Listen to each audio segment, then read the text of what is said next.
I don't think you want to know. But there's a lot of people there with single-dollar bills. I know it. You can't say it. Welcome to PTI, boys and girls. In today's episode, Brian Kelly responds to Dabo Sweeney. Mike Gundy goes after Oregon, and Framber Valdez apologizes for somehow drilling his own catcher. But we begin today with the U.S. Open and last night's quarterfinal, where Novak Djokovic beat American Taylor Fritz in 4 sets. Djokovic razzed the New York crowd for cheering for Fritz. Djokovic is now in the semifinals of a major for a 53rd time, the most of any player in the Open era, and this is his 14th time in the semis at the Open. Wilbon, what did this match say to you about Djokovic and Fritz? Nothing we didn't already know, Tony, and I watched it. I watched it with interest, and I liked it when Fritz got a set and forced it to 4 and all of that. But Djokovic, I know you don't really want to hear this or agree with it. Djokovic is likely to go. I mean, Nadal and Federer have gone into the late night in terms of career. That's right. And Djokovic is still out there at 38 years old or whatever he is, being his sports version of Tom Brady and LeBron. He's great, and he's better than Fritz. That's the deal. Yeah. This is like running up if you were, I shouldn't use Stockton and Malone and Ewing and Charles, but I will, running up against Michael Jordan and you couldn't beat him. And it didn't mean you weren't really damn good. You couldn't beat this dude. That is what we've got with Djokovic. And we could, look, he's probably not going to win the U.S. Open, but he could. He's 38 and he's still in there.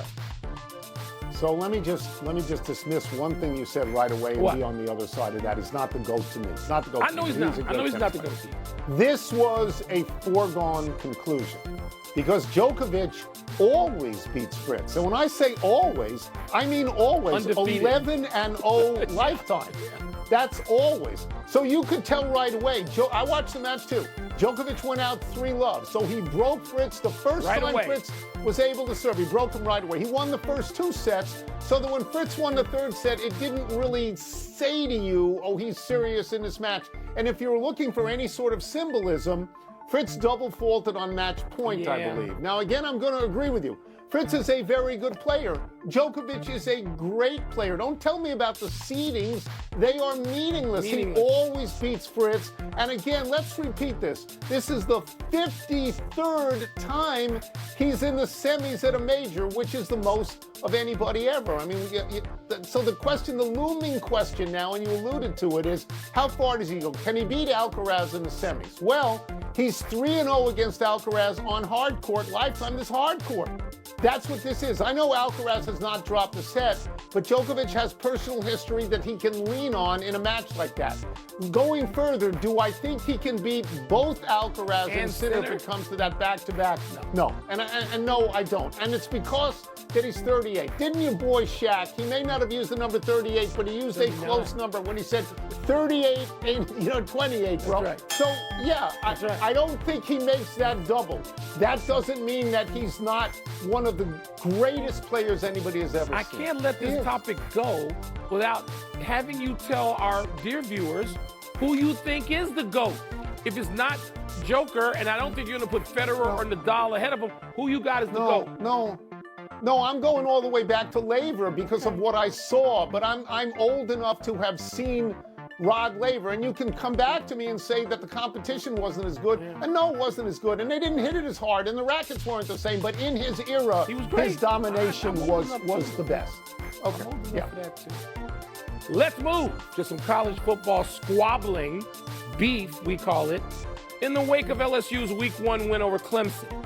Clemson head coach Dabo Sweeney graded his team as a 58 out of 100 and LSU's as a 65, adding that, quote, neither one of us was great, close quote, to which LSU coach Brian Kelly responded, quote, I thought we dominated them in the second half, so he's either a really good grader for giving himself a 58 or he's a really hard grader on us, close quote. Tony, is Kelly right? Is Dabo right? Is anybody right? Okay, so let's just hold on a second and examine this. Dabo Sweeney gave his team a 58. That's an F grade, a 58. And somehow, Brian Kelly thinks he's being good to his team. Brian Kelly, and I want to get this right, I'm pretty sure at some point he said, did he see the second half? Yeah, did he even see it? I like Kelly that. is Because Kelly is so convinced that how good LSU was in the second half. Mike, Brian Kelly is killing Dabo Swinney here. That's what he's doing. He just beat him by 7 points, and he is killing him. Dabo Swinney has won 2 national championships. Brian Kelly has won, last time I looked, 0 national championships, and he's killing this guy. I mean, what is next? A steel cage death match for these two? I want to remind people that Brian Kelly left Notre Dame to go to LSU to win a national championship. He said that specifically and said it, that it'll be easier to win at LSU than Notre Dame. He said it with a Southern accent. He's been there 3 full now. This is his 4th year. He has not made the playoffs. This was the first time he even won his opening game. And I will repeat, he's killing this guy. He's killing Swinney. One of the things you should never really ever do is pay much attention or put any real stock in anything a college football coach says.